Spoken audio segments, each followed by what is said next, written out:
Evare ve bxir binerin çarpel medya ya panorama çarpele îro dîsa ez û mêvanek xwe hêja bi we re em bu yerin vî heftahay dawiyê dewlandawiyê bi mêvanê xwe re em ê şîrove bikin. Em hêvî dikin ku bername bi dilê we be û dîsa jî wek hergev em dibêjin bi pirs û têbiniyê we dê bernama me dewlemendtir be. Belê mêvanê min Nezîr Akat nivîskar, her wiha siyasetmedar û her wiha kadrekî pêş ya Partiya Welaparêzên Kurdistanê ye. Birêz Nezîr Akat tu bi xêr hatî. Gelek spasê Kak Mirze, ez jî silava ji bo çarpel medya û ji bo te jî û ji bo hemû karkerên pişt perdeyên çarpel medyayê dikim. Her wiha silava li bînerên hêja dikim. Belê, carê din bi xêr hatî û yekser em derbasê mijarê xwe bin, mijarê me germ hene wek ku di afîşa xwe de jî me nivîsandibû. Pirsa Kurdistanê û nexşereya Tirkiyeyê bê terör ku dibêjin ku Tirkiye wisa bi nav dike. Herka me gotiye ew nav bixwe heqaretekî ye û bêje bandorekî ye û her wiha ew kekî li ser Kurda ye ku Kurda tev wek terorîst bi nav dikin ji bo wî jî hema ew nav bixwe têrê dike ku rewşa vî hevdîtinî û pêş ew wan çawa diçe ew bixwe wî diyar dike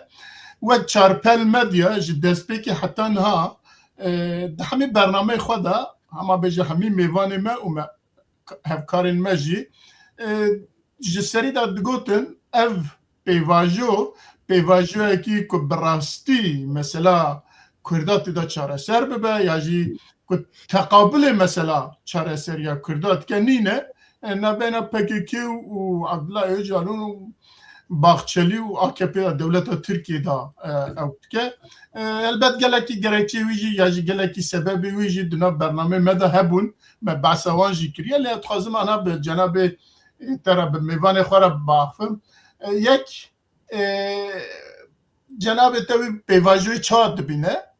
û dê pêvajo heta niha heta ku hatiye em ê behsa wan jî bikin.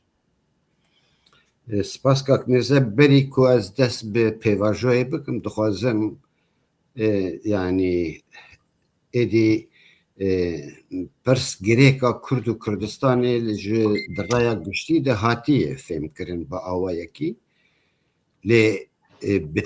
PKK û Abdullah Öcalan û derdora wan bi têgehên cuda evê daxwazên Kurda û pirsa Kurd û Kurdistanê pirsgirêka Kurd û Kurdistanê alos kirine. Dixwazim bi çend têgehan ewilî pirsgirêka Kurdistanê çi ye û beş derbasî pêvajoyê bivim, pêvajo çawa dest pê kir û anha çi ye. Pirsgirêka Kurdistanê bînerên hêja wek hûn jî dizanin bi îradeyekî millî û polîtîk berdewamî û domdariya neteweyî bi avakirina statûyeke neteweyî ewlekirin e. Ew dikare wek misogerkirina tesawurek millî jî bi nav bibe. Bi navekî din di bingeha peymaneke neteweyî siyasî û civakî de garantîkirina serweriya neteweya Kurd e. Serweriya neteweyî li gor rewşa navxweyî û nav neteweyî dikare di çend pêvajoyan de bicî bibe. Pirs dibe pirsa çarenûsa milletê Kurd. Çarenûs bi kîjan formê dibe bila bibe federal, konfederal, otonom yan jî dewleta serbixwe. Dikare bibe çareseriyên demên xwe. Yani şertinîne îro hema bi carekê em Kurdistaneke serbixwe ava bikin. Dikare di pêşiya me de hinek derfet derkevin, dikare bibe otonom, dikare federal be, dikare konfederal be. Lê evana giş pêvajoyên û çareseriyên wê dema xwenin wê pêvajoya ku derketî pêşiya me. لور پرسا ستاتوی دوی تمیناتا بردوامی و دومداریا نتویی مسوگر بکی یعنی کی جان جوانا دبه برا ببه دوی بردوامی و دومداریا نتویی مسوگر بکی اف برسی وهانه دبیجن کرد ملته و کردستان جی ولاتی وانه لور پرسا سرکه دبه سروریا وی نتویی لسر خاکا خواه مسوگر کرنه بلکی خوند بینرین هجا هنک گوتنین غریب ده گوتنین مده گهدار کربن دخواستم وانا شیروه بکن بردوامی چیه از بحثا بردوامی یا نتوی یعنی ستاتوی یک چاوا بردوامی یا نتوی دکه بردوامی معنوی زندی کرن از زمان چاند و بردوامی دیروکیه از دبیشم بردوامی در باسی دومداریه دبه اگر دومداری نبه بردوامی لیجه خور را دوسته دومداری جی بستاتویه که نتویی بردوامی یا نتویی ده پیش روژا نتویی ده گرانتی کرنه یعنی دوی کرد خودی ستاتو بن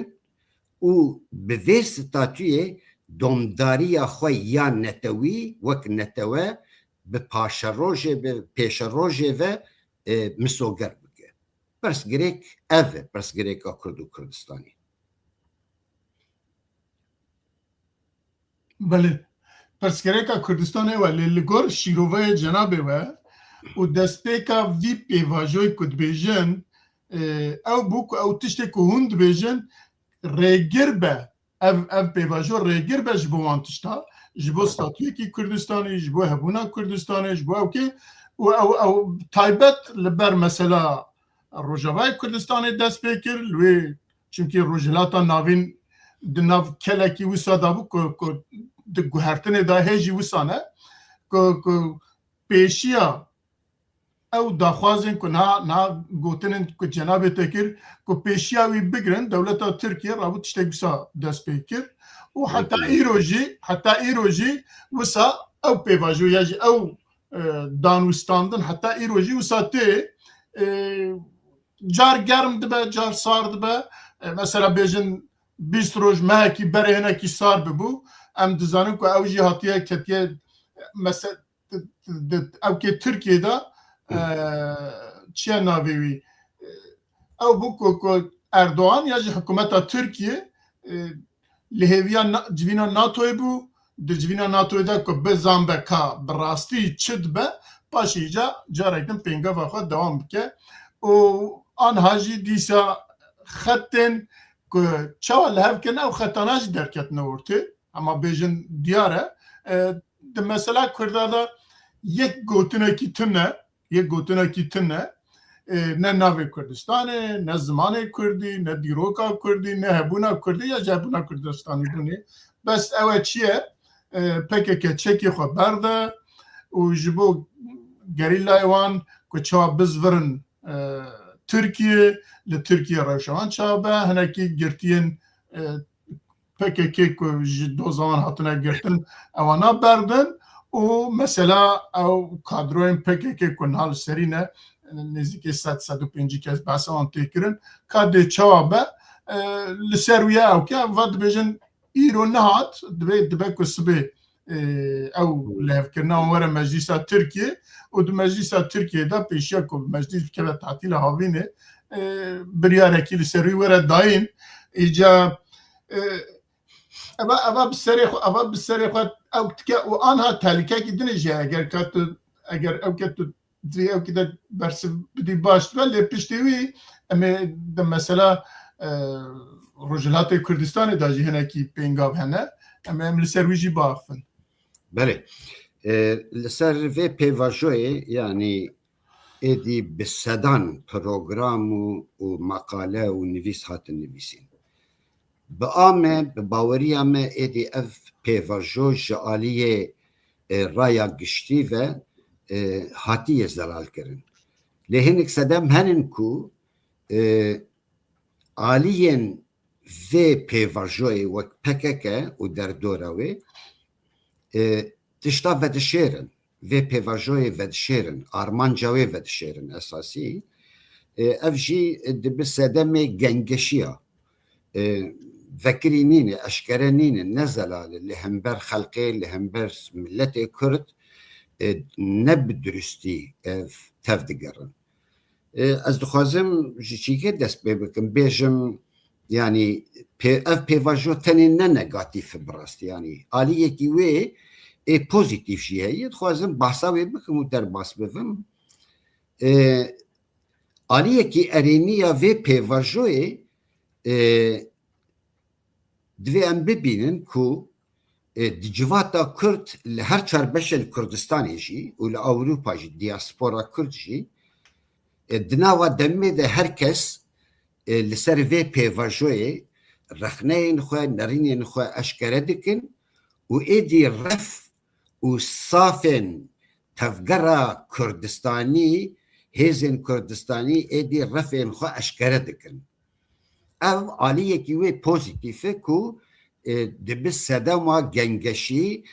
سدما مناقشیان سدما صحبتان کو افجی با آمن بوی سدما کو هشمندیا نتویی با آوایی کی لباکر کردستانی برستر بوی اف آلیه کیوی پوزیتیف از وهاد بیدم اوی پیواجو با آلیه کی دن دو خطان ایدی دو خطین اساسی در دخوله و اشکره دک زلال دک بری جهبون لی اف به پیواجوی و هر دو خط ایدی زلال تر دبن حتی وان هر دو خطان لی توایا کردستانی لی دیاسپورا ایجی خو ایدی اشکره و زلال دک یک خطا یکم به دولت داگیرکر انتگراسیون نتوایا کرده تيجهن ذي انتجراسيوني بقلك تيجهن تي باسكرن حقوقا بوزيتيف حقوقا نيجاتيف كومارا ديمقراطيك نتويا ديمقراطيك انتجراسيون بحزاران تيجه ذي مسألة ذي برسي آلوز دكن تبلهف دكه وسري خلقيجي براستي تبلهف دكه دفيكو رونق بیرن کرد وی پیورجوی با آوایی کی باسیت لی جخلقی را اشکره بکن زرالتر بکن با آمه اوان پینگاوین جدی هنن کو ایروان وی پیورجوی زرالتر دکن و جرایا گشتی جی اشکره دکن خطا دوم خطا آواکرنا ستاتویا نتوییه یا دولت سر بخواه يعني ستاتوية كي خستنج بو نتوا كرد او جي تيجهن خواه بقلك آوائي جارنا شيرو ودكن لهنك جي دبيجن ملتي كرد دوی قدر خوب دسته خود تایم بکه آلیه کی دن دبیج فدراسیون پیوسته آلیه کی دن دبیجن برز تخوازی انویا بیلند باشه باشه انویا دشی بیلند يعني باشه أنا خوازم بيجم أب آليوي بوزيتيف فانا درد كفن هولي أشكرت بله پوزیتیفن بله آلیه لگور جنابت پوزیتیفن لی ام دبینن که اف پیواجو به مثلا سوریه و پارالل دمشه زي بيجم ويدري أبايا آلية مثلا سوریه و پارالل دمشه آن هم مثلا روجلات کردستان تدایه بویراجی او که با آوا کی بویراجی زي بيجم هفرا دمشه آلية نيجاتيف آلية نيجاتيف چی خوازم وی بيجم کرم که پیواجو اف پیواجو پارادیگمایا دولتی بری هر تشتی دوی ام وی ببینن ویا زلال بویه و پارادیگمایا دولتی سدم بویرین روجلاتا ناوراست و هیزن ناونتویی و آلوزیا روجلاتا ناوراست که دولت تهدید که شخور تهدید بینن پارادیگمایا کی وها آویتن هولی و او جلان جی وک بشکی وی پیورجوی بشداری نوا وی پارادیگمایی کرن دولتا ترک بخو کردیا ev ne paradigmaya PKK'yı, paradigmaya Öcalan'ı, paradigmaya devleti bixoy. Öcalan bi sirê wexta ku em bêjin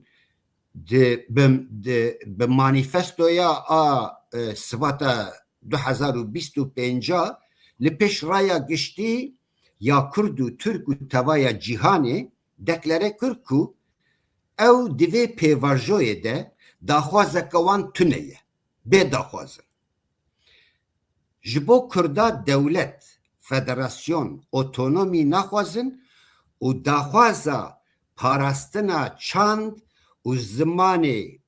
Kurdî jî ê dayîkê jî bi serdema îro ve nelhevkiriye. Yani ziman jî pêwîst nîne, em bêjin çand jî Dîrok jî tune. çîrok jî tune ye. Manîfesto bi awayekî din eşkere kir, deklare kir ku Kurd ne neteweyî.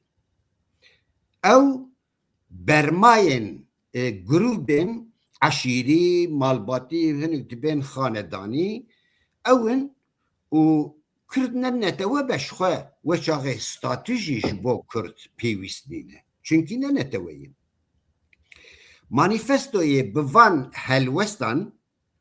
pir girîng e ev, bi wan bi vê helwesta xwe êrişî dîrok, hebûn, pêşeroj û hafizeya neteweyî kir û armanca sereke ya vê pêvajoyê ji raya giştî re deklare kir, vekirî. Bele. Bi dawî anîna çekan û xwefesexkirin bû aliyekî vê pêvajoyê. Çi ye ev? Öcalan bangî PKK kir û got nêzî 20-25 sala ye ku PKK tenê li derdora xwe derûtê û hebûna xwe û şerê xwe yê çekdarî bêmane kiriye. Kongreya xwe bicivînin, xwefesix bikin û şerê çekdarî bi dawî bînin. Ev dîrektîfa Öcalan bû, de esasê xwe de ev dîrektîfa dewletê ya bi Öcalan re ji bo PKK bû. Medî şovên ku çekê xwe datanîn û kongreya ku Abdullah Öcalan ji beregeha mîtê bi beşdarî kongre wan bû û fesixkirina PKK îlan kirin,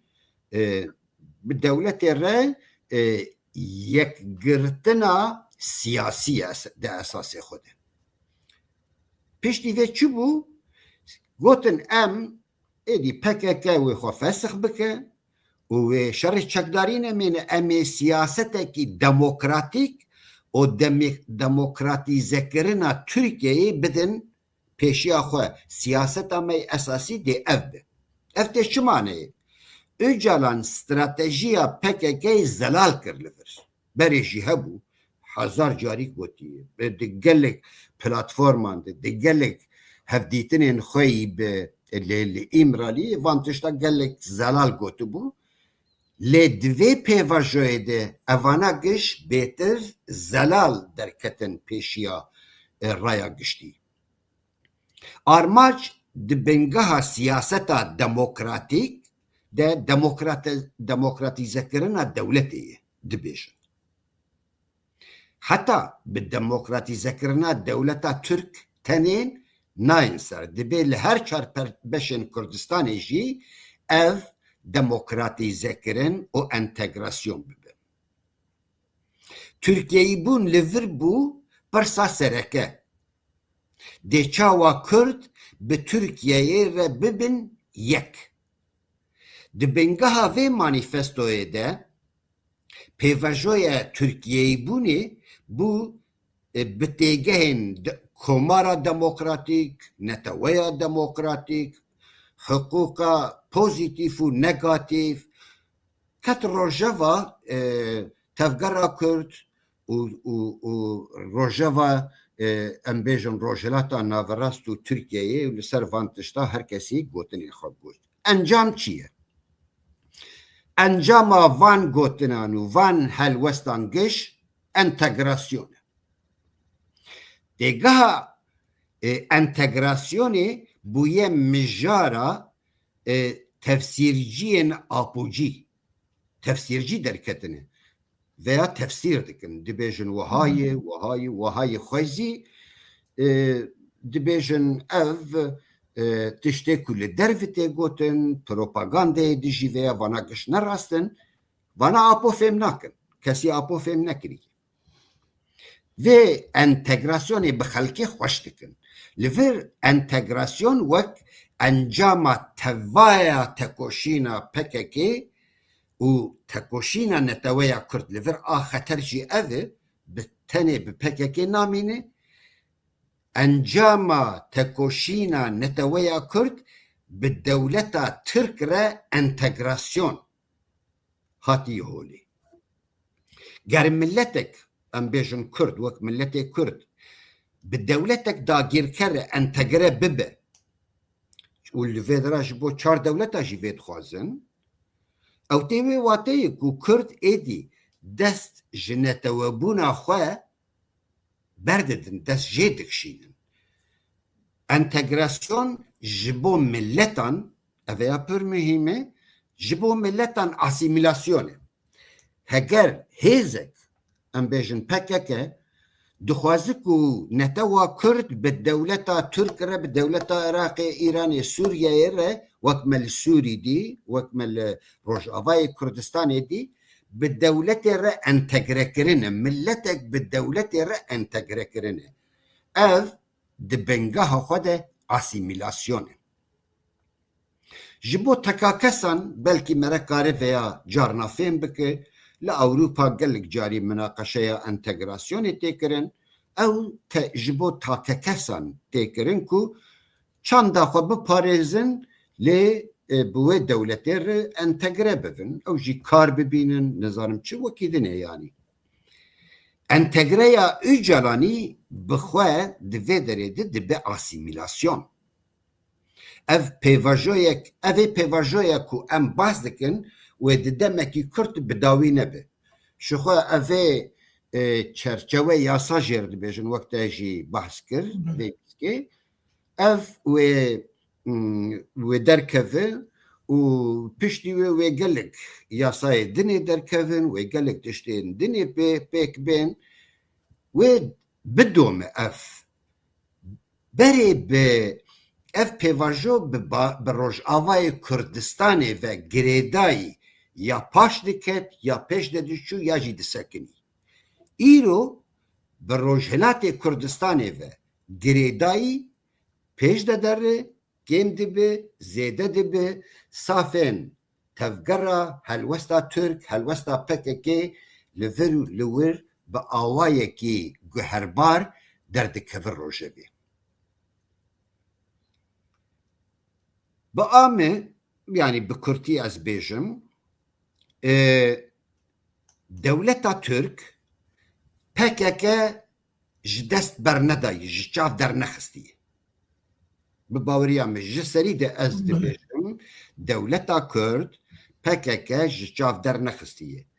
lê dixwaze ku potansiyela PKK ku heye dibin destê xwe de bihêle li ser wê bi bandor be bi rêya Öcalanî û nehêle hêzên dervî dewleta Türk bikaribin vê potansiyelê bikar bîne îro wek me got bi Rojhilatê Kurdistanê ve girêdayî ev pêvajo di dome anasekinîne bi awayekî li bende wê ve ev çerçeve yasa derkeve wê hinek ji Ewropa herin wê bikin heta ku bizanibin ka li Rojhilatê Kurdistanê çi dibe ev ji bo çar dewletên dagîrker PKK nîmetekî mezin e nîmet e ez bi xwe tu carî bawer nakim ku her çar dewletên dagîrker bi awayekî ciddî dijî PKK helwest digirin bereva jî wê di dîroka Kurd û Kurdistanê de tu hêz wek hêza PKK ku heta niha bi têgeh û bi gotin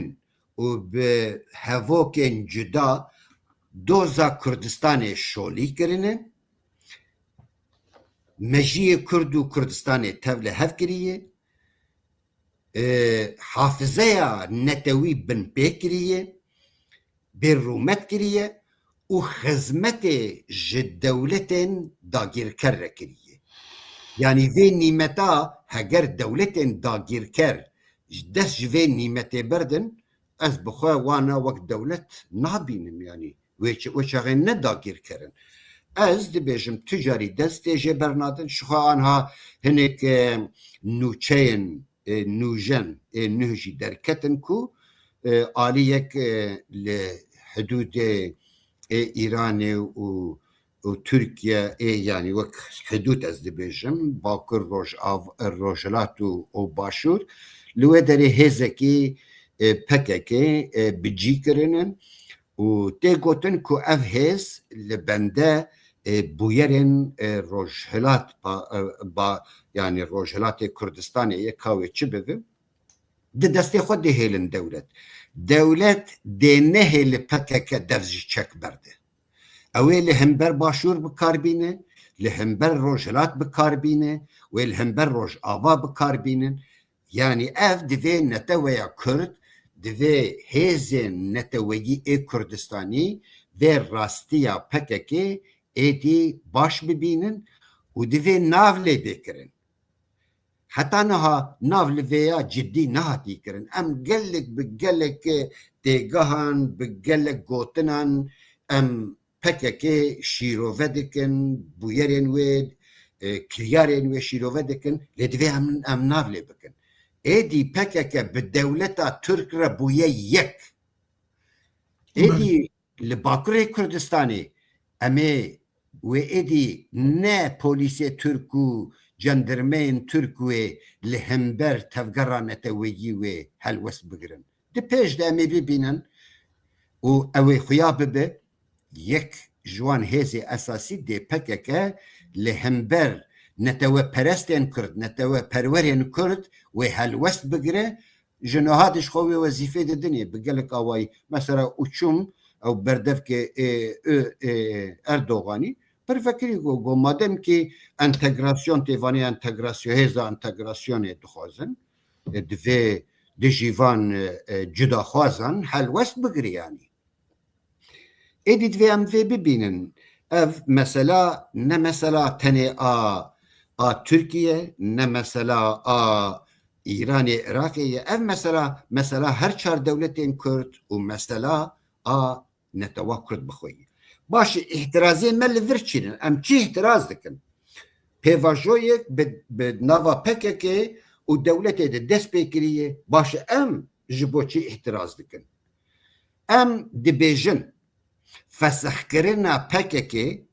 و چک بردان ده برجواندی نتویا کردی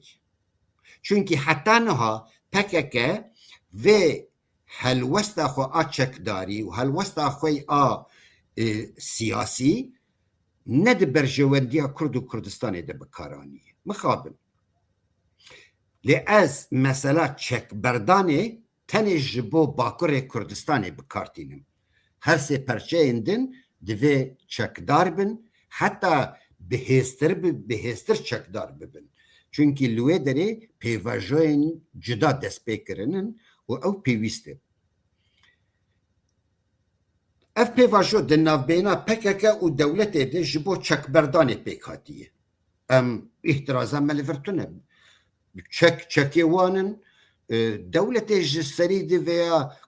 کوردینه کری وی شر دست بکره به ایرو با آوائه کی دخوازی ویا با آوائه کی ضعیف بکه جار بکه از نابشم وی تمامی راکه لیدنا وان ده او ایدی ویا چک برددن چک برنادن پارتیا خو فسخ دکن فسخ ناکن او پرس گریکا پکه که بخوی نه پرس گریکا میگه لی ام ویا دی بیشن ام دی بین اجالان پکه که دم کوانا نه تشتکن یعنی بهتر Öcalan bir direktifi Öcalan tevdigarın. O derdora van grubin birçok partiyen birçok derdora van. Nikarin mafi netewaya Kurd bikin bazara entegrasyoni. Ev mühimi.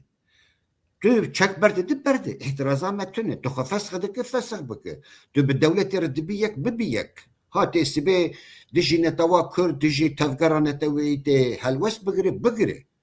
ew pirsgirêka te ye lê tu tevgera neteweyî vî heqî nadite û tu nikare li ser navê Kurd mafê neteweya Kurd bike bazara entegrasyonî li paş deriya bi istihbarata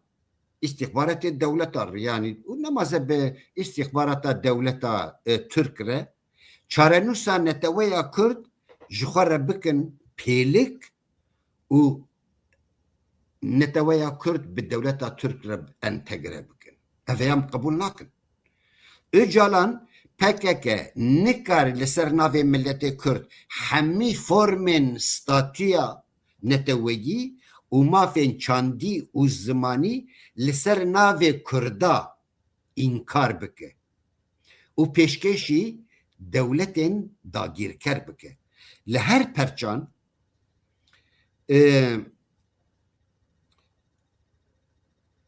li heman pêvajoyê dixwazin bikin ne veya tenê ji bo Bakurê Kurdistanê. Brezlezî li Rojavayê Kurdistanê wiya pêkanî. Ez ê pêm ser ev ya ji xwe ew bû avayê numuneya esasî numuneya vekirî a berbiçav eşkere bû Rojavayê Kurdistanê bira kes vir wê de nebin ê ku başûrê Kurdistanên anîn vî halî PKK Öcalan bi xwe ye kesekî dinînin bira suç kes nexiste Amerîka û İsraîlê û nizanim tevgerên din ana rabûnin bi evan şîrovekar û tefsîrciyên apo êdî ene kesê ez nelvê derê çîke en kesê naparêzim hemû tiştê wê lê we nehîşt li başûr li Rojavayê Kurdistanê hemû di tarîxa dîroka Kurdê civînekî wek a Rojavayê Kurdistanê ew konferans pêk nehatiye cara yekem bû di dîroka Kurd û Kurdistanê de li hev kirin serpereştiyek derxistin lê PKK nehişt gavekê jî bavêj bi her awayî pêşiya wê girt û bi dîrektîfên Öcalanî Rojava anîn vî halî îro ew helwest ji bo başûrê Kurdistanê dixwazin bikarbînin Bi piranî jî direktör ew Tirkiye anî wî halî êdî kake Mirza eveya xelete divê êdî PKK û dewleta Türk ji hev neyên cuda kirin ya PKK eşkere kir em bi dewleta Türk re bûne yek li hev kirin êdî veya eşkere ye yani çê nabe ku em bêjin PKK û dewleta nabe her du yekin êdî bi hev re hevkarin bi hev re kar dikin û yani pirêza wan xuya bû li Rojavayê Kurdistanê dixwazin vê pirêzê li Rojhilatê Kurdistanê jî bikin li başûr jî bikin ji xwe Bakur têk birine mixabin yani pêvajo gihaştî vê derê ev ê çerçeve yasaya ku îro bahs dikin بامه و دیگلک مرحلات و ترکی بخوازه در باس بکن به روجاوا روجلات کردستان ایران رشار ایران و امریکای وک بنگه دگرن شخورن اوه پیواجوی و چاوا پیش ده هر کم به زیده به لگوروی اوه هنک جا اوروپا هرن هنک جی آلیه قاندیل وی هرن چند کس و بلکی جی چند کسا جی حفظه در بخن زندانا در بخن آرمان جوان آواکرنا پارتیه کی نه پارتیا کمارا دموکراتیکه و هینه بهتر به دولت به سیاست دولت انتگره ببین و بخوازن ملت کرد به دولت ترک انتگره بکن انتگرژی آسیمیلاسیونه شخواه پرزا PKK حتی نوها لباکره کردستانی 5 سالی خویا کرد که PKK بقاسی دولت کرد آسیمیله کریه بلکی جوان بیترش به هر آوایی یعنی اف پیواجو و بردوام بکه لی از دخوازم تشتکی بیجم کاک میرزا گلک مهمه آنها ام روزنامه وانان دبینن سیاست مداران دبینن در دوران PKK او دبيجن كو اوان آلية نتوى بارست يعني بله جوان دبيجن چه دبي الكلمة يتشي دبيجن چه دبيجن اوان الكلمة يتشيا تشتين دخوازن حتى نهاج مردكوتن هنجبو چي شر دكن ما دفج الشر برداية ايدي دخوازن ام شر بكن اف پیواژوی و رخنیان برواجی دکن دوی رایا کرد وانا باش ببینن یعنی کسک شر نخوازه لباکوری کردستانی ویا دره وکی مزنه کس چینا به اوانا درکوین به تفسیرن خواه مخالفتا دیجی وی پیواژوی پیواژویا کو مافی کردان به انتگراسیون بناف دکن دیجیوی وقت داخوازن شر بناف بکن مجارم برواجی دکن مافی کردا انکار نکن بابو حتی بحثا مافی کردا نکن بحث نکن مادام کی هونی به دولت رب بنیک مادام کی وال هف کریه ایدی بحثا مافی کردا نکن هم پارتیا خو فسخ دکن دفش چک برددن جنوب دست بچک دکن اویا پرسگریکا ویه لهون ام ناهلن وامي نهلن وين تويا كرد نهلكو هون لسر ما في نتويا كرد بازارا بكن كرد نتويا كرد بالدولة انتقرا بكن احترازا مالفيدري اوان تفسير جينا بالراستي دركتن تاني دخوازن انتقراسيوني بنتويا كرد خوش بكن وك شيرين بكن بيجن اوي هيدي ما في كرداوي بيداين قد نبيجن اف چرچوي آسان نج تاني تمام جبو ما في نتوى نا ايرو تو ما في درناخه لري ودكه دريه كي ودكه اف درياوي هيدي وبكو كرد بكارن ديفي دري بجدار ببن سياستي بكن وما في خب دست بخن اف دروكي اساسيه خاپاندنا ملتي كرد باورنك بله گلک سپاس از بجمع مجار بسه تام 40 دقیقه مل سرچو در بعض مجاره خواهی دنه ببن مجاره ما دنه شر امریکا ایران و باندورا ویل سر کردستانه ام دزانم که دیسا جسبات دو حتی نها سبات ایسال حتی نها لشر اسرائیل و امریکا و لگل ایرانه هر دو چوته دسکنوته لگور استراتژیا خواه herkes bi away xwe dimeşîne li divir de ji bo min ya girêng bandora wî li ser Kurdistanê ye bibêjî nebêjî bi gelek aliye ve hem evkê navdewletî de danûstandinên li hevkirinê navdewletî de û hem jî ê herêmî de bandorekî mezin li ser mesela Kurdistanê گشتی اما چار پرچین کردستان سر کردستانه هر یکی با آواکی باندورا ویلی سر هیه اما وک کرد بیجن هفیره هزام آف دکشینه هزام آف تخوازه اف شر هده دوام بکه دروش بره شر سکین آندن دو شف دیسا شر دست بکر هر یکی لالیکی جالی خواه شر خواه کر و هدی دولتين درج دولتين دجي وك سعودي وك مصر يرو لدو كاشتي مصر خستنا سعودي و إيشي بأمريكا را أو كي إيران كير وهر وها ديسا السعوديين هات خوازا للدريا سور خوازا بيمانا كي نبنتوي در بخورتي مثلا روسيا ويمن خوازا وانا در بكا اوكرانيا اسرائيل سروكي اوكرانيا وترامب دول واشنطن بشف هف ديتن و لغور بيانا ترامب دو بيجا هف ديتن كي باش در باز بيه دي او شارجي علي تشي اوكرانيا و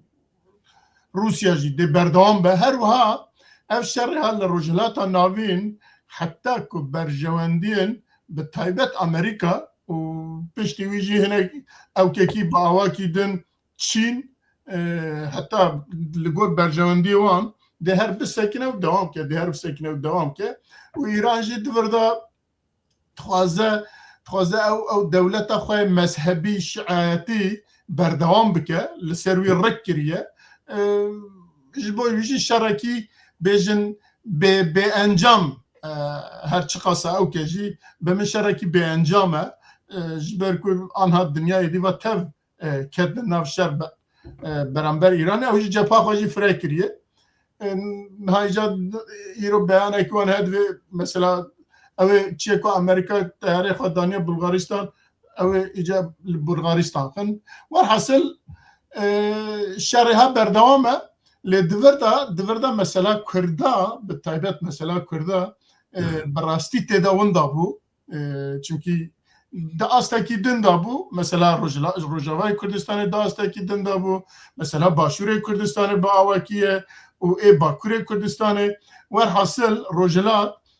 با آواکی مثلا کردستان جی دناو وی شر دا بیا بازار کی مزن دناو دولت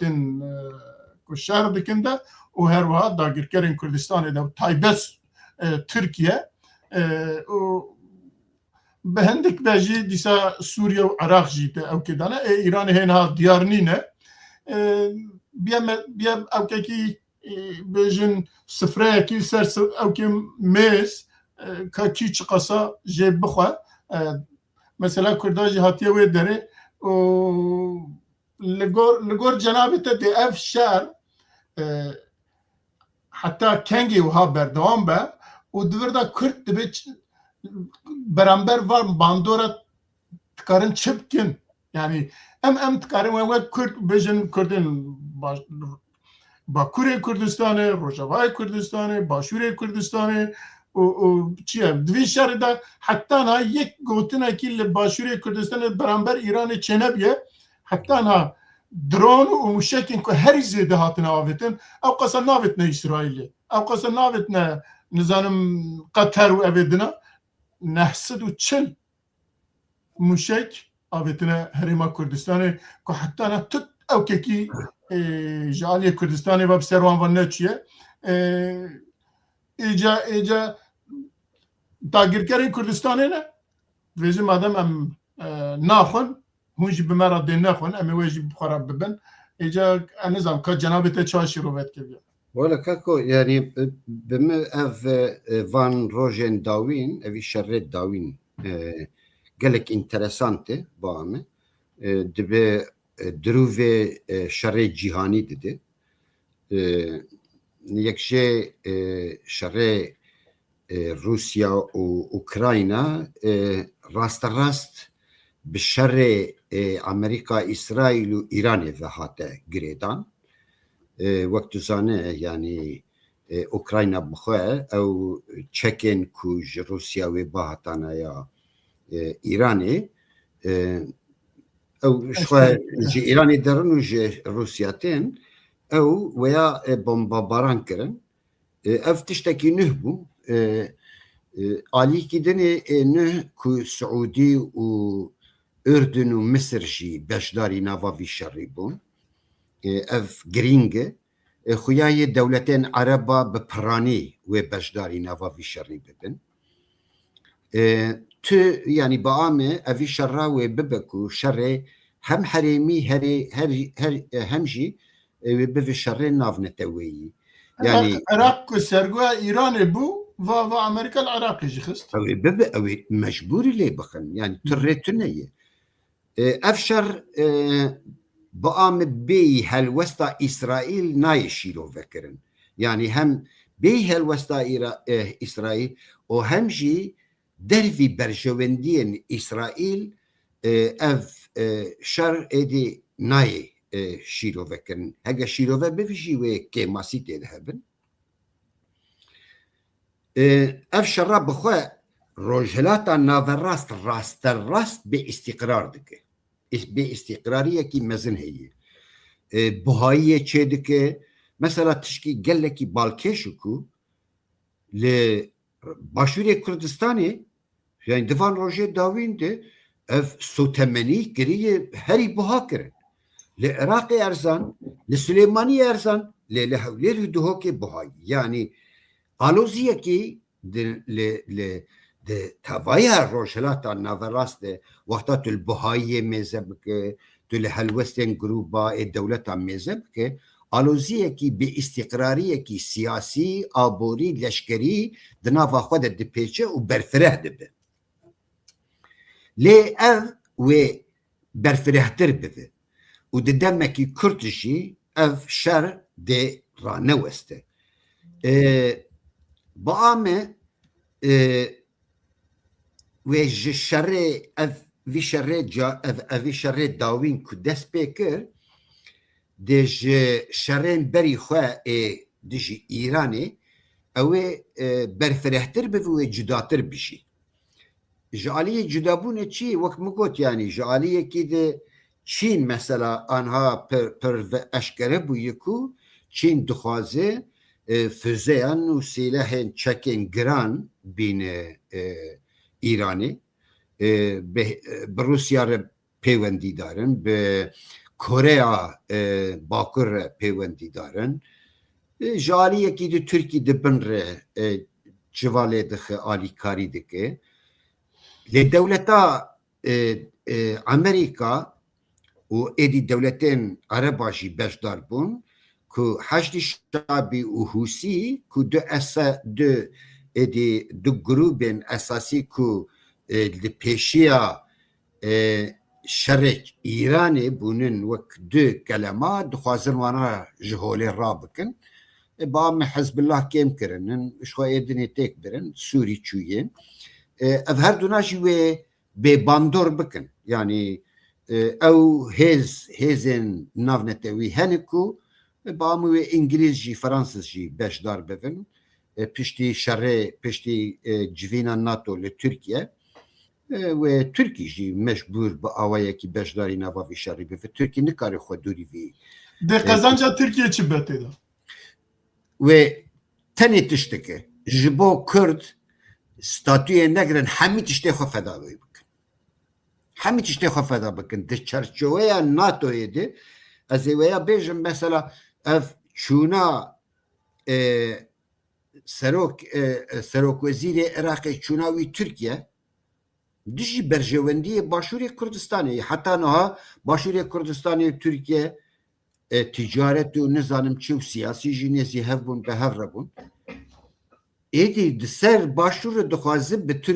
Iraqê re hevkariyê bike û Başûr zayıf bike ev tê hesabê ê Iraqê bixwe jî tê hesabê Amerîka jî ji bo çi Amerîka dixwaze hêzên çekdar ên li Iraqê kêm bike zayıf bike û bi îzna dewleta Iraqê ew bixwe jî beşdarî nava vî tiştî bibin divê hinek tawîza bide tawîz jî ev wê rasterast bi Tirkiye re ew ê ticareta xwe bike wê bi dewletê dinê re ticareta xwe bikin wê serbest bihêlin bi vî rengî ev ne di berjewendiyê Başûr ne jî di ê rojava de ji xwe rojava em bêjin dewleta Sûrî rasterast êdî bi Tirkiye re kar dike bi vî rengî lê Amerîka derjiwan bernade wê hem Iraqê hikûmeta Iraqê hem jî wê Sûrî di jî van hêzên ku bi Îranê ve girêdayî wê bi awayekî wan di jî wan bi kar bînin ew ê jê xelas nebin yanî çi qes di ber xwe didin bira bidin Divir da tiştekî din e mesela İsraîl û Tirkiye her du jî dixwazin ew herêm ku ji ewkê bela dibe ji van grûpên çekdar bela dibe û ji ewkê bandora Îranê rizgar dibin her du jî dixwazin hikimdariya xwe ya jî ewkê xwe li van herêma berfireh bikin û navbera wan da jî şerekî ewkê ye û Amerîka dostê her diyaye jî yani em nebin dost belkî ne dostin yani ya jî di her diyara jî di destîne werhesin yani ev şer dê di deme Kurd de bi dawî nebe wexta ku di deme Kurd yani di dema Kurd a pêşiya me de ev şer bi dawî nebe ku wê bidome pêwîst e Amerîka İsraîl û van dewletên ku henin ê rojhilata naverast van hêz dewletên bihêz wê her kesê stratejiyekê bidomînin ku ev şer bi awayekî di berjewendiyê xwe de bikar bînin. Amerîka jî di wê çerçevê de çerçewa berjewendiyê xwe de bêguman wê vî karî bike. Dê bi form û aktörên û siyasetên cuda ew ê ev pêvajoya vî şerî wê berdewam bike bidome. Perspektîfa şer a vî şerê dijî İranê ê İsraîl û Amerîka bê îradeya tevaya aktörên rojhilata naverast ê siyasî, aborî, leşkerî dê guherîneke ciddî bixwerbîne. Ev dervî îrada wan e. Çünkü heger ev şer bidome İran ez bi xwe bawer nakim. İran bi dûr û dirêj di nava vî şerî de bikaribe berdewam bike bi vî rengî. Ji xwe êdî li İranê tiştekî ciddî tu bêje nemaye. Çekê wan di dest denin ew jî desantralîze kirinin li her ciyekî bi serê xwe hereket dikin. Tu dibînî yek tavê ji Başûrê Kurdistanê, tu dibînî yek tavê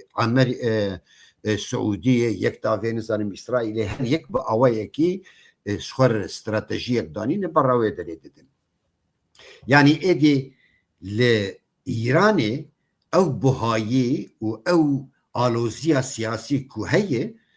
İran nikare bi vî hawî berdewam bike. Mesele îdeolojîk û dînî ye. Wê herin cennetê wê nizanim çi filan xelk tê xapandin bi wê rengî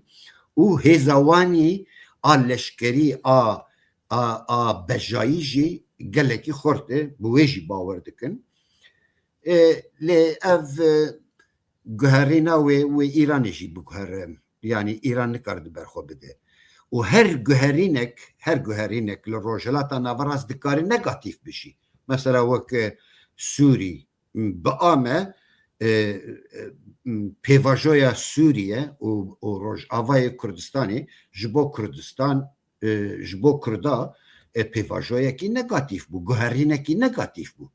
Erê guherîn çê bû? Lê guherîn negatif bû. Ha evê guherîna negatif wê bi vê negatif bûna xwe bidome bi amê na. Bi amê ew ê bi awayekî din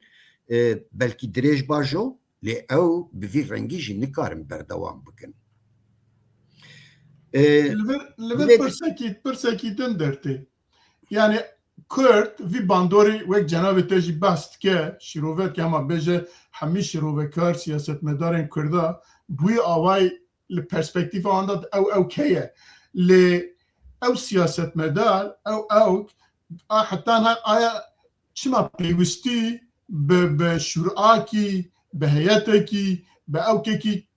Kurdistanî ku her çar perçê Kurdistanê şêwirmendiyekî têde hebe bi hev re pêk bînin û têde şêwra dahata welatê xwe bikin? Ev pirsgirêka Kurda ye. Ji xwe pirsgirêka esasî li vir derdikeve holê. Yani îro em dibêjin şerrekî li rojhilata naverast şerrekî germ heye. Guherîn çê dibin. Herkes safê xwe, aliyên xwe êdî eşkere zelal dikin dewlet û tevger û nizanim wekî dinî. Hem hêzên navneteweyî hem hêzên herêmî. Li vê derpirsa Kurd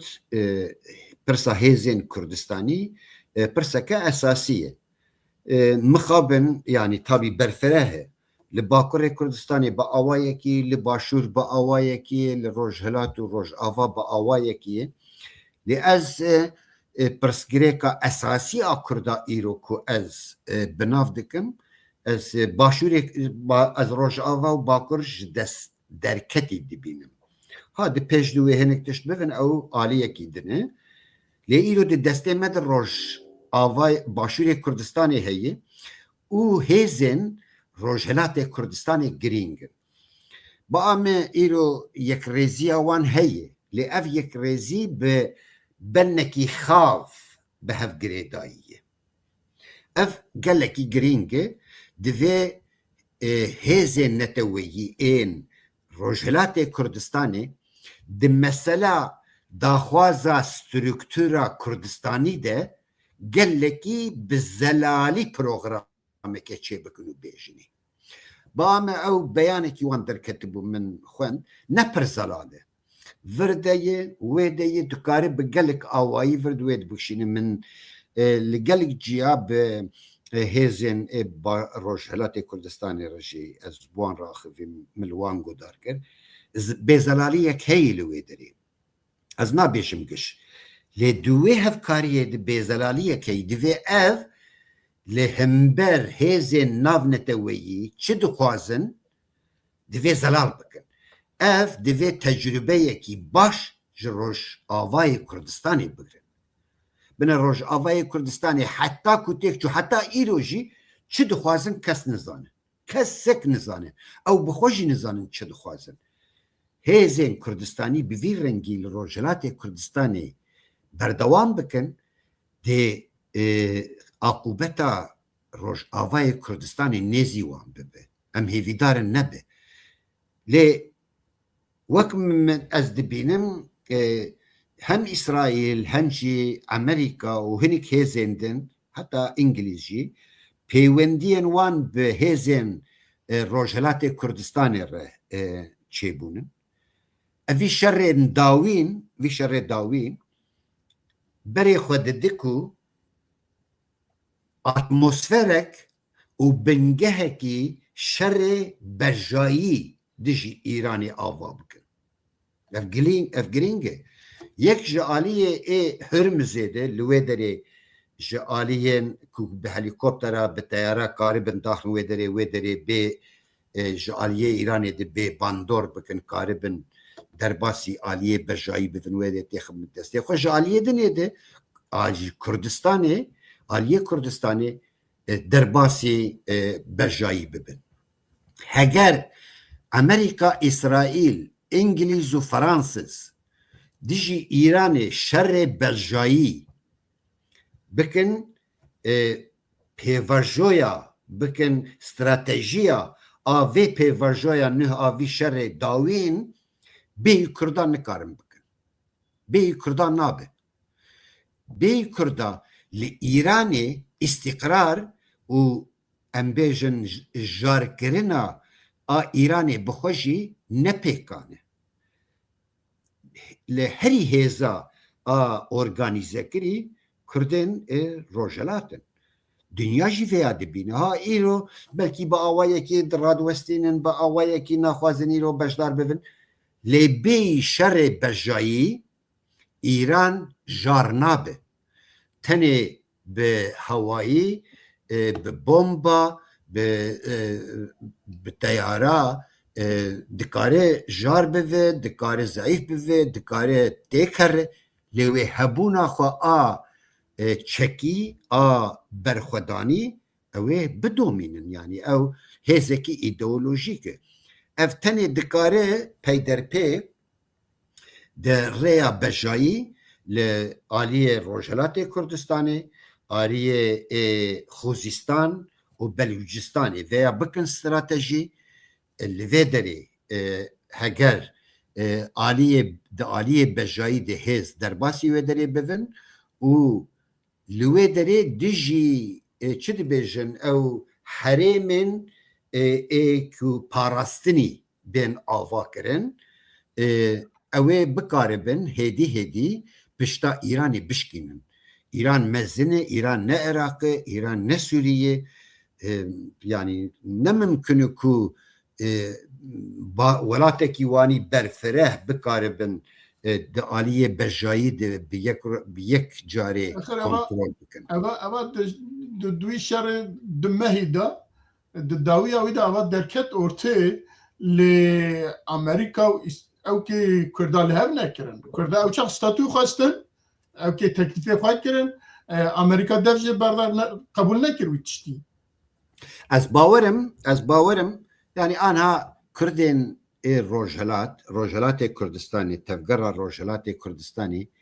bê garantîkirina statûya neteweyî ez bi xwe bawer nakim ku beşdarî nava şer bibe nabêj xwe ji Amerîka re jî wisa gotibûn Amerîka dev jê berdar Amerîka İsraîl bixwazin nexwazin ew ê vê statiyê vê garantiyê mecbûrî bidin wan heger bixwazin İranê têk bibin هادي به سیاست امریکا سبه به گوهرین جی لهف بکن با آوایکی لی ام بزانبن بی اسرائیل نه لهف کرین چه دبه و نجی شر بی اسرائیل دبه و اسرائیل ده نخوازه دنیا جی ایدی نخوازه هزه کی وک ایرانی ایدی لروجلات ناوراس کو به استقراریه چه دکه بوی هاوی ولاتێکی وانی بەرفرە و بەهێز و ئالیە چەکەس دەبێژم و ئیدەولۆژیک بەردەوام بکە ئەف دە بەرژەوەندیە تو دەولەتێ دنیای حتا دە بەرژەوەندیە چینژ دنین ئەشتەر بێژم ئەرێ ئیرۆ ji بۆ و ساف هاتنێ گوهرین هەر کەسێ سافێ خۆ دکە نە دە بەرژەوەندیە چین و ئەم بێژن عێراقێ و تورکیە و حتا سووری ژی دک و ئیران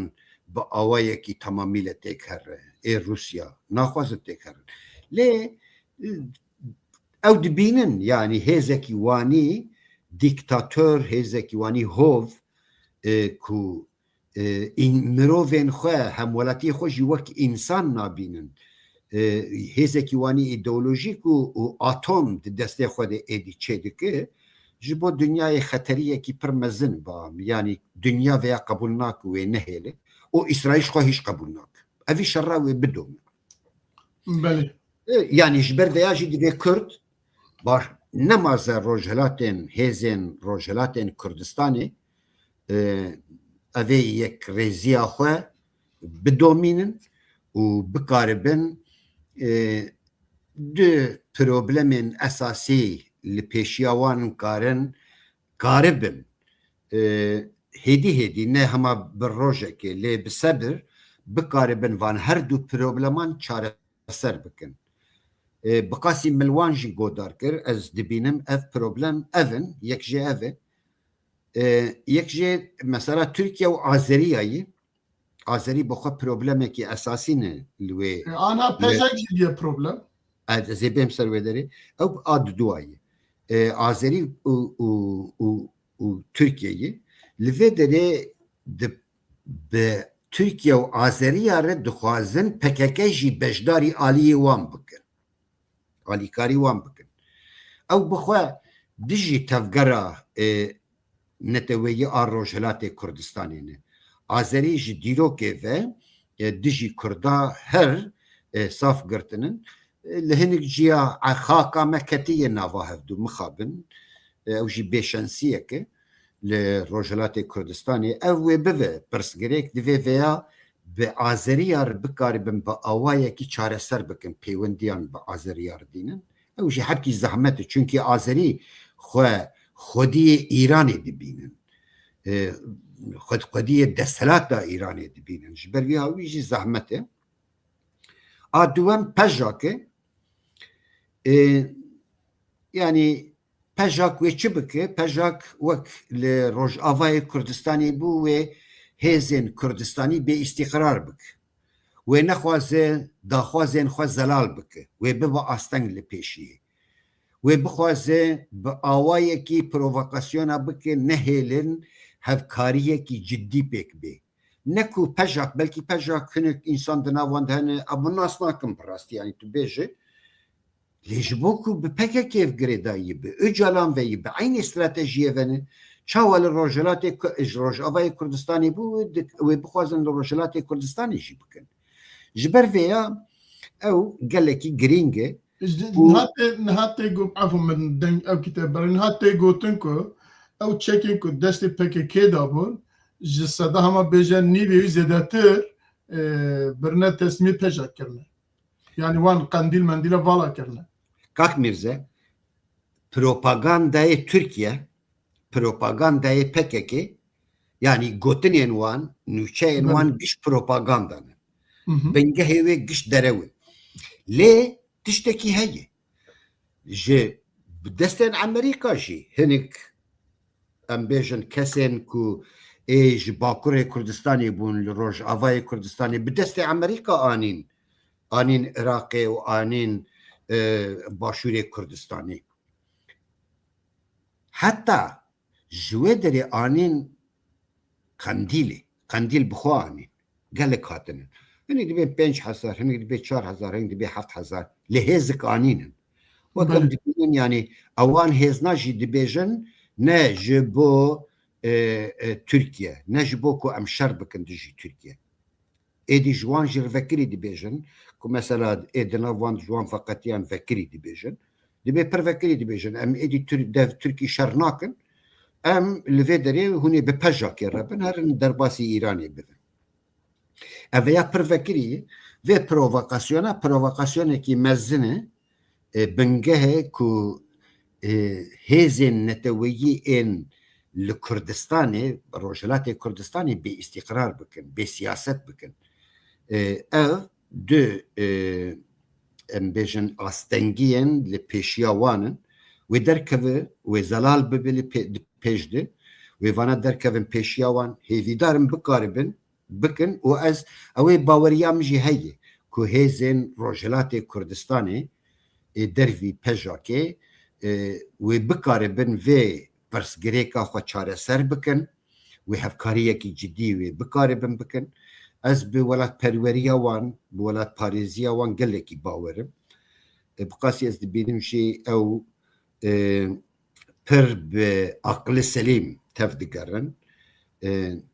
تجربه خوب کارتینن اف جی هیویه که دمره هیوی دارم که اف هیویه ما لوالا نره و ام لهیوین که اوانا في سياسة خواه بري آهري جرينج لهم بر أمريكا إسرائيل حتى إنجليز وفرنسا داخوازن خواه استراتيجيا خواه استاتيا كو چد خوازن ويا زلال بكن في غرانتية بستينن في غرانتية ستندن دوي بكن دوي يعني نسكن لبندك وحمو تشت حمو ريسك جو أورتير رابن وحمو تشت غرانتي بده غرانتيا تشتكي تني تيكوشينك شر وببه يعني تقارب دست بخه وتقارب جيش دست برده او جي هنن يعني دي في ريسكي جي بدن برچاف ل ريسكي كي پر بچوك دي بدن برچاف چونكي او لوكسا كردا ادي نمايكو يعني بي غرانتيا بي انبيجن هزين نافنته ويي پشتگیری وان کو ام گارانتی بکن ام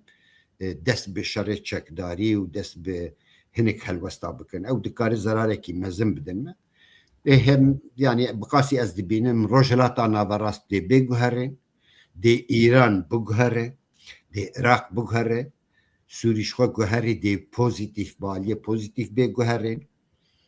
ترکیه خوشوان بویران نکاره به پار بکه اوی جی بجداری ناف ببرن و او آلوزی چه ببرن هاوی بخوازن به هنک ارزانی جوانتش تا خلاص ببن ترکی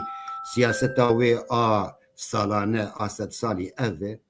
و نخواز کرد ببن خودی ستاتو و حمیتش تخواه تخن چاف بکن که لروجلات کردستان نمازه بیتشتاب دست نکفه و بخواز روز باشور کردستان جار بکن اف دست کفتی وان گیم بکن او بخواز بلکی نکار بجورتی راکن چونکی امریکا اسرائیل ویا نخوازم لیوی بخواز راکن يعني باش امورا خلاص نابه ضعفه مرد كره هر يكي بخد برنامج يجي بكردية يعني ما قلت ما قال لك مسألة هن يعني قال لك انا قال لك تشتري مرد كره باغ فلسر راست يعني هر يكي بسري خو مجرد برنامج امرم اوكي مثلا باكوري كردستاني اري ام تبعست كن دبيجن تركيا وبكك اف برنامج بيشيوانا خستنا هاشاج حضوري خستنا توقن على وابتنا ستيه ملات ودبيجي جرى هركز يمنا مبكى لبرامبروي بتشوك مزن يجي تيردكا تيرناكا هلوستن دنهنا افا دمكيا جبوي كارتي كرن هناك حولن هفكاريه حولن بيكارينا هفكاريه درکتی ارته جادارا ای سالوا و اشکره بو که دوستی هب کنفرانس چی بود دوان کنفرانس دا هنکی گروپ چی بود نالی کی partiyên siyasî û ewkên demokratîk hene li aliyê din jî bêjin grûpên ya jî kesayetên serbixwe çend civîna konferansek çêkirin û eva nawsa dewam dike lê hetanha em bêjin tiştekî berhemekî ku bikaribe beramber tiştên ku PKK û Tirkiye dike bikaribe bibe çirîskekî li pêşiya xelkê gelên Bakurê Kurdistanê bibe nimunekî ji bo derên din de çawa peyda be ya jî dikare bibe ya jî cenabê te vana dişopîne û bixwe jî têdanin û hûn dizanin jî hetanha gîştine kîja astî û dixwazin çi bikin wisa jî bêj Kak Mirza yani ev pirsa hevkarî û yekîtiya siyasî li Bakurê Kurdistanê bûyê êdî yani divê bivê nevêyê yani mecbûriyê bêyî îradeya ew tevger û hêzên ku bixwazin ya jî nexwazin pêvajoyekî wan mecbûr dike û divê bive yani beriya her tiştî divê em bersîva vê pirsê bidin ji bo çi hevkarî pêwîst li Bakurê Kurdistanê vêya girîng e yani heger em bersîva vê pirsê nedin em ê nikaribin van yani bersîva hevkariyê jî bidin ji bo çi hevkarî berî her tiştî yani li vir ez dikarim tiştekî bêjim yani ez dişopînim ku bêjim peweke ji destpêka xwe heta niha her ew hewlên ewkekî hevkariyê bêjin cepheyekî bereyekî ya jî ewkekî her wî hewlê daye û pêk tîne û ji bo wî jî kar dike yani wê rojê serokê Hizba Demokrat Kurdistan Mustafa Hicrî jî digo êdî bi take partî ev îşa nameşe yani digo ewkek xwe da wisa dibêje êdî bi take partî ev îşa nameşe ev wextê wî boriye dibe em mecbûrin bi hevra ji bo çareseriyê em bi hevra bin û em dizanin peweke ji destpêka xwe heta niha her wî dibêje û ji bo jî hewlê mezin dide û bêjin performansekî ew jî baş lê xerc dike û ana hatine heta derecekî ez dixwazim bizam ka hatine bira bira beşdarê me ya jî ewkê me bibînin ka Birêz Hicrî pir rast dibêje li tu beşên Kurdistanê êdî take partî nikare pirsgirêka çareser bike ev êdî zelal û eşkerê ye li Bakurê Kurdistanê ji perçeyên dinê piçekî cudatir îradeyekî siyasî ya hevbeş tune ji îradeyekî siyasî bêpar e pêvejoya Tirkiyeyî bûnê ji tevgerên Kurdistanî û bûyerên û helwestên navneteweyî jî wan mecbûr dike ku hevkariyek pêk bê yani sîwanekî neteweyî mecbûr dikin avakirina sîwanekî neteweyî tekoşîna neteweyî bêyî îradeyeke siyasî neteweyî ne bi ser dikeve û ne jî bi rastî mere bêje baweriyê nade tu kesî avayî xuyayê çend hewildan li Bakurê Kurdistanê çêbûn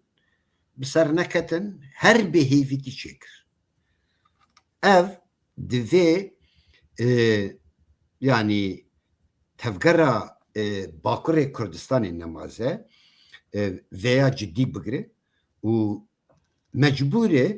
e sîwanekî neteweyî bê avakirin li Bakurê Kurdistanê lê dîsan jî ez digel van hemû tişta de tevgera Kurdistanî a Bakurê Kurdistanê wek te got di serî de hewildanên PWK Partiya Welatparêzên Kurdistanê ez gelekî bi qîmet dibînim gişa jî lê di serî de bi rastî ne ji bo ku partiya min in wez endamê wê min lê PWK ji roja ku hatiye avakirin hetanî îro vayê amadeya kongre xwe a duem a yasayî dike wek xerca هێزên netewiyî ê Bakurê Kurdistanê tevgeriyaye. Her ji bo hevkarî û yekîtiya siyasî pêngav avêtinin, daxwaz kirinin, helwest girtinin, pêwendî danînin, kar kiriye, bi çalakî beşdarî bûye ku ev hevdû bêtir nas bikin, bawerî bi hev bînin.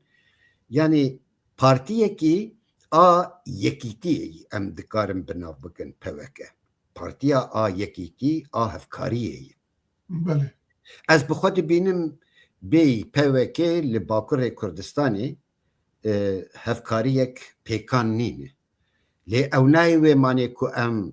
hêzên partiyên din, xebatên wan kêm dikin newilûye na. Em wek partî jî û wek şexs jî ez hemû hewildanên ên partiyên Kurdistanî ê dervê tevgera integrasyonê ez pir bi qîmet dibînim, bi nirxên mezin şîrove dikim û hêvîdarim ew bikaribin bi hevdûr yekîtî bikin. Ev pêvajoya ku niha dest pê kiriye, ez pêvajoyekî nûh dibînim. Ji êdinê cudatir, ji pêvajoyên wan hewildanên dinê ez cudatir dibînim. Yek jê pir ecele nekirin, rast e. Carna hinek tişt henin ku divê me re ecele neke. Carna jî wextê xwe derbas bike xerabtir dibe. Yani divê em wê balansê bibînin wê li gor wê balansa ku ne têk here û ne jî zû ecele bikin. Em balansekê bibînin. Îro ew balans dest pê kiriye lê bi amî dereng e. Bi amî dereng dimînin. Yani ev derengbûn dikare di pêş de bive astengiya pêşiya xwe derxe. Ji ber vê ya ez hevkariyan vê hevkariyê wek hêzên cuda, kesayetên dînî, kesayetên ronakbîr, rewşenbîr û heta tevgerên hêzên demokratîk, sivîl, kesayetên eşîrî, yani madem ki wê beşdarî neva hevkariyekî wiha bibe, divê bi vê hevkariyê em pênaseyekî cuda jî bikin. Ba me di wan gotin û beyanên vê hevkariyê de ewan tişta henin, zêde dikin, dikarin em bêjin ewan hêzên ku xwestin dawiyê beşdar bibin wek ew ronakbîrên Kurd ku bi hev re yekîtiyek çêkirin, dûr ji hev qetiyan. Mixabin ev her yekîtiyek wanî ku bi husran, bi xusranî bi dawî dibe bêhêvîtiyê li nava hêzên Kurdistanî bela dike, di nava xelkê de bela dike. Lê ew hêza ku dixwazin bi vê hevkariya siyasî a partiyên siyasî, hêzên siyasî re ew jî beşdar bibin, ev ciyê şanaziyê, ciyê dilxweşiyê ye.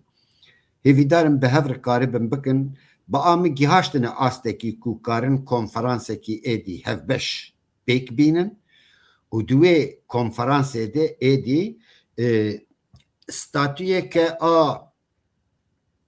rêkxistinî a netewî wek sîwaneke netewî, îradeyeke siyasî a Bakurê Kurdistanê ji raya giştî re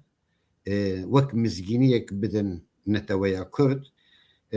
Ez bawerim gihaştiye astekî baş.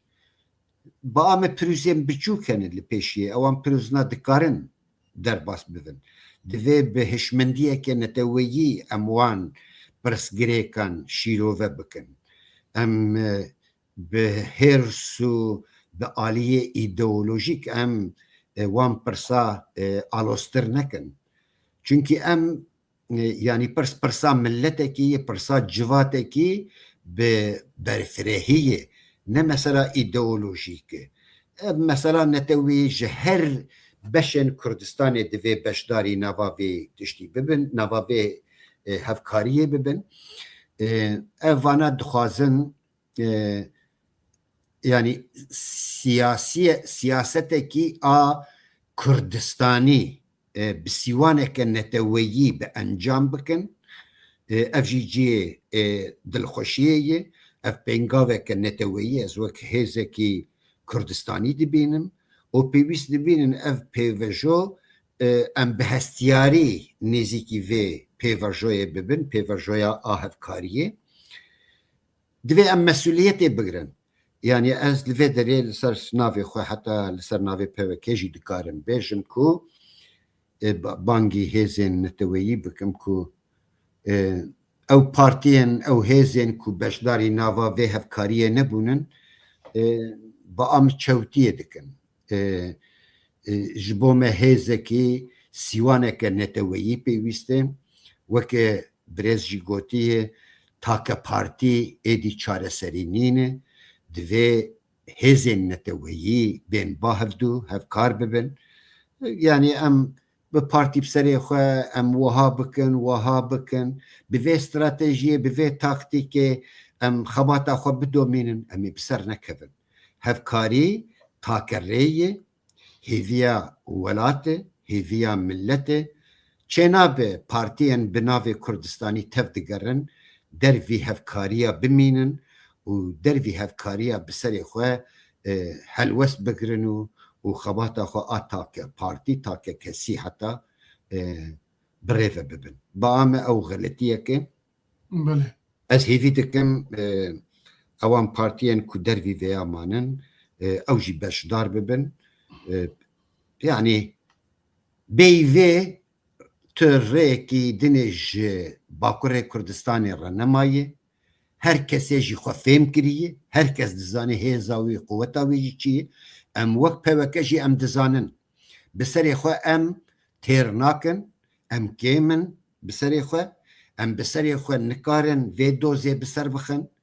em nikarin vê dozê bi encam bikin bi rêyekî pozîtîf û aqilane û bi helwestekî neteweyî bi tena serê xwe em ê nikarin bibin xwedî cemahîrê mezin kîtle wî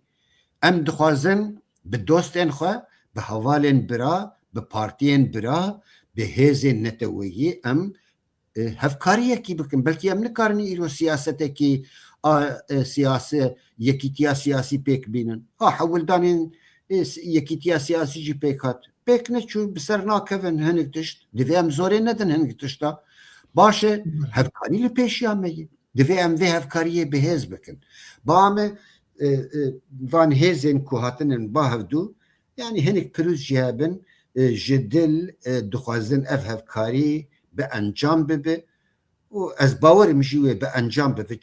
çünkü tu rêkî din ji me tune ye ji li pêşiya me tune bêyî wê nabe ji ber vêya jî em dikarin ji xelkê xwe ribêjin bira ew jî alîkar bibin ew zorê bidin partiya endamên partiya bira zorê bidin serkirdayên xwe serokên xwe ku ji bo yekîtiyê pengav bavêjin fedakarî bikin heta hinek tavîza bidin nexeme yani mere dünya xera nabe dünya bi dawî nabe em ê tavîza jî bidin lê em tiştê pir asîmetrî ku tiştê pir mezin û ku em ewan kevirê mezin ew sengê mezin ku em nikarin rakin jî em nedin pêşiya xwe tiştê maqûl tiştê ku îro em dikarin pêk bînin divê derê de ew domdarî ku me behs kir berdewamî û domdariya neteweyî dibe bingehê vê hevkariyê be. Eger wana mere bi kar bîne bi statiyekî neteweyî bixwaze bawerim maqûl e û pêkan jî li Bakurê Kurdistanê belkî îro bi demekî kurt na lê di demekî dirêj de di demekî guncav de ewan dikarin di rojeva Tirkiyeyê de cî bigirin ev bûyerên cîhanê bûyerên Rojhilata Navberast bûyerên Kurdistanê ev vêya rê me dide rê me didin dibe vê vêya bikin em vê nekin wê çaxê em li hember xelkê xwe gunehkarin û ez hêvî dikim ku êdî partiyên Kurdistanî nebin xwediyê nebin ew partiyên gunehkar ku xelk sibê bêjin weya nifşê nûh bêje wele van partiyê me evî nifşî xerabî bi vî milletî kir. Divê herkes wê rûmeta a netewî bide berçav قطاویزا جی بدن هفدو یلی همبری هف yani mesele ideolojik kelime و گوتنا tenê li ser wan nesekinin em bikaribin bi berfirehî vê hevkariya xwe bidomînin û bi encam bikin hêvî darim bikin lê divê biçekî aceletir bikin bahamê hepkî biçekî dereng man yani bawerim di îlonê de belkî konferansek hev bişî bahsa konferans dikin lê lingekî wan kêm nemaye Ewropa jî divê çend konferansa nekin yani esas baamê di esasê xwe di welatê heger ew konferans bi encam bibe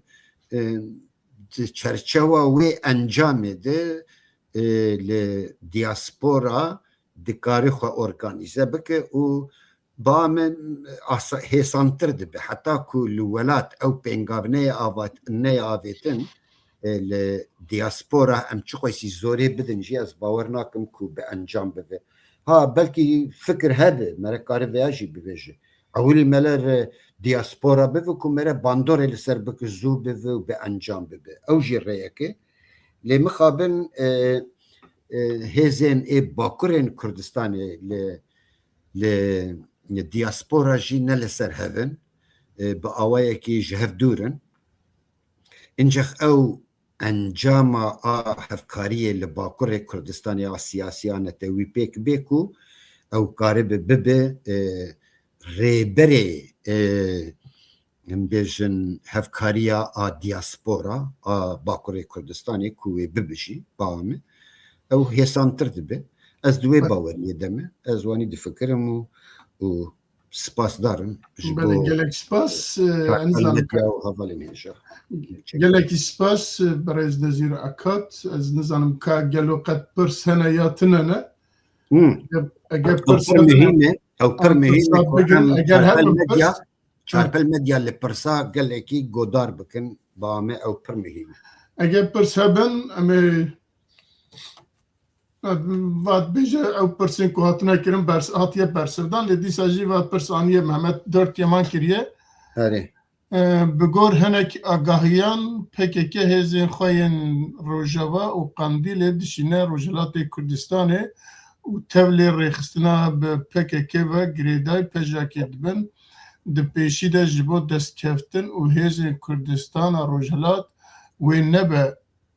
talûke hûn çawa şîrove dikin ez dibêjim me behsa viya kir çend kelimat divê dira tamam carek din ev bike kerem bike yani me veya got ez dîsa dubare bikim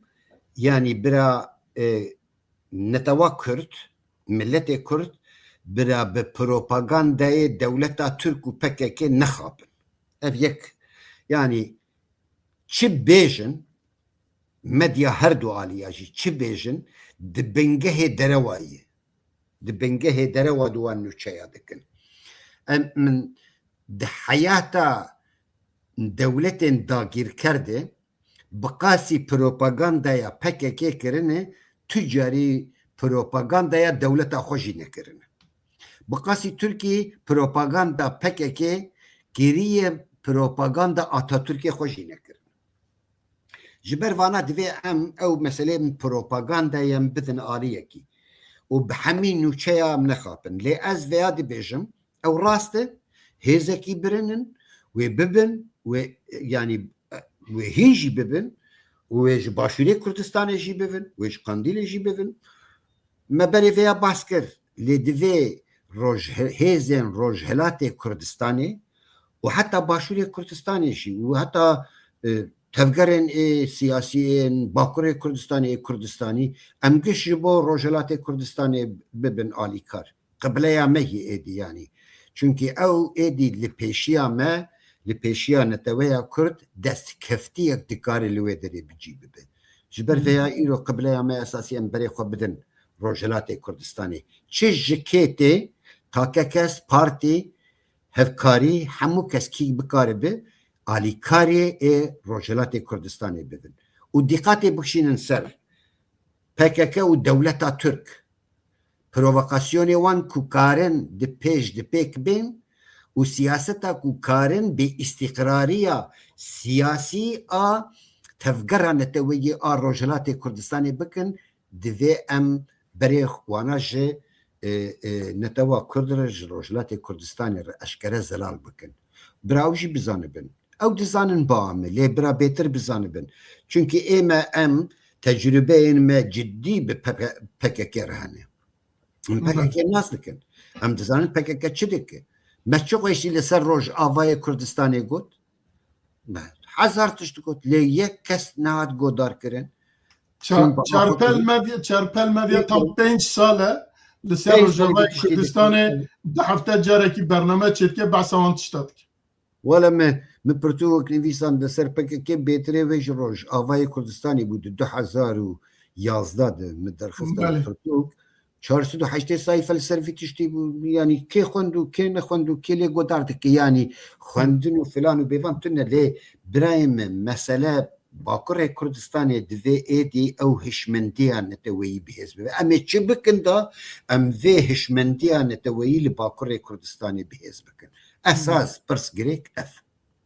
بله گرو پرسکی دن اگر هبن باور دکم پرسکی دن تنه نه تنه بله گلکی سپاس برس نظیر اکات نویسگار و اندامه کادروی کی پارتیا ولایت پاریزم کردستان لپیش گلک سپاس و ساعت و نیوه کی ام بهورانه سپاس بو شیروین جنابه و هر و سپاس بو او تماشوان و گهدار من که او ساعت و نیوه کی بمرانه سپاس بو حواله ما درجه ده که او دیسه ساعت و نیوه 2 ساعت بمرانه و از بجم اگر گوتنک تای داویه هبه بجه از پاشه خاطر جم او کب خواست از بجم سپاس جبو کاکه میرزا و جبو چارپل مدیا و خباتکارن چارپل مدیا و سلاوی خوشی و ریزی خوش بینرین هیجار دکم و سپاس داری و من گلک سپاس سرکفتن جبو مگشا بجی کرد و بجی کردستان بله بینرین چارپل مدیا برنامه جی ایشب لور قدیه حتی برنامه کی دن بهیویه هفدیتنه ایواره خوش بمینند خیر و خوشیه ده و بخاطره و